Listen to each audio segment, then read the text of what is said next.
Climate change is the long-term alteration of global and regional climate parameters, mainly due to human activities that increase the concentration of greenhouse gases in the atmosphere. This phenomenon manifests itself through rising temperatures, extreme weather events, melting ice, and rising sea levels. Exploring climate change in relation to the city is particularly relevant. Urban areas, in fact, are not only the places where impacts are concentrated, but also where transformations toward greater sustainability and resilience of the built environment can be triggered. Today, more than 75% of the European population lives in cities, while worldwide the share exceeds 50% and continues to grow.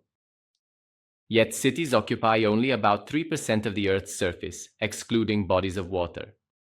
Despite this, they are responsible for about 70% of global greenhouse gas emissions. Let's start with the negative aspects. Cities are characterized by conditions that intensify the effects of climate change. High housing density, building materials that absorb heat, soil impermeabilization, scarce green spaces, dark colors, and high emissions related to traffic, industrial activities, and air conditioning systems. All these factors create warmer urban microclimates known as heat islands with significant impacts on public health and energy consumption.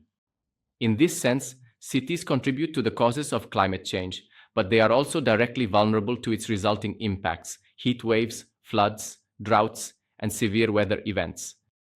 For this reason, they must play a leading role both in mitigation, meaning the reduction of emissions, and in adaptation, meaning the ability to respond to effects already underway. Climate policies operate along these two tracks. The Paris Agreement, signed in 2015, serves as a global benchmark. The goal is to limit the increase in global average temperature to well below 2 degrees Celsius above pre-industrial levels, aiming not to exceed 1.5 degrees. The United Nations 2030 Agenda also dedicates Sustainable Development Goal number 13, SDG 13, to climate action, alongside SDG 11, which is focused on sustainable cities. These global policies emphasize the importance of strengthening the capacity for action at the local level, especially in cities. It is in fact within territories that emissions are generated, vulnerable populations are concentrated, and infrastructures are built. Among the most active initiatives, we should mention the international network C40 Cities and the Covenant of Mayors, which was established in Europe in 2008 to promote urban climate action. To mitigate greenhouse gas emissions, cities must act on multiple fronts. First, reduce consumption, for example, those related to the energy demand of buildings and mobility. A first step is to ask ourselves whether all the energy we use is truly necessary. Second, improve efficiency by upgrading buildings, systems, and outdated technologies. There is still much to be done, but there is significant room for improvement. Third, use renewable sources. The remaining share of necessary energy should be produced from renewable sources. However, it is necessary to consider the entire life cycle of the technologies used in order to assess their true sustainability. Adapting means living with a climate that has already changed and will continue to change. Cities must respond to climate hazards such as heat waves, droughts, floods, and extreme winds, even if in the short term we cannot reduce their frequency, intensity, or impact.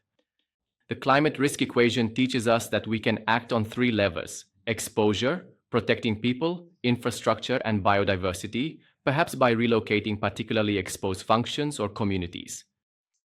Vulnerability, strengthening the resilience of vulnerable groups with appropriate tools and resources. Response capacity, which we can increase by adopting suitable strategies and solutions. Adaptive solutions are divided into green and blue, such as nature-based solutions, NBS, or sustainable urban drainage systems, SUDS, which provide ecosystem services like shading, cooling, or the absorption and slowed runoff of rainwater. Gray, built infrastructures such as dams or cooling and shading systems. Soft, management plans, regulations, practices, and collective behaviors. Finally, although technological solutions exist, climate action is above all a social challenge. The transition has costs, and it is necessary to involve the whole of society. The slogan, "Leave no one behind," must be translated into concrete actions to prevent inequalities from worsening. For this reason, innovation must be eco-socio-technical, including social, cultural, and economic dimensions alongside the environmental one. Only in this way will we be able to build truly sustainable, inclusive, and resilient cities.